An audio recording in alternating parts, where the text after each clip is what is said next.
你敢相信吗？仅仅一阵大风就能酿成悲剧。4月12号，在我们六安，一场大风刮倒了路边的树木，一位55岁的女子骑车经过时不幸被砸中，最终经抢救无效死亡。这样的意外太让人痛心了。那么问题来了，类似这种大风吹倒树木砸伤人甚至致死的情况，责任该由谁来承担呢？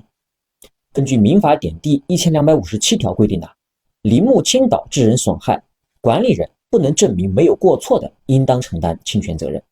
本案中，树木的管理单位如果没有办法证明对树木日常管理维护到位，比如定期检查、加固等，或者在大风来临之前没有排查隐患、加固树木，也没有设置警示标志，那么就要承担相应的责任。而且管理单位是不能以大风势不可抗力来逃避责任的，因为气象部门提前发出了预警，管理单位呢就应该采取一定的防护措施。当然，具体定性呢还得结合案件的具体事实和证据来确定。在这里也提醒大家，大风天气非必要真的别出门。如果必须得出门呢，一定要远离广告牌、电线杆、大树这些容易被吹倒的物体。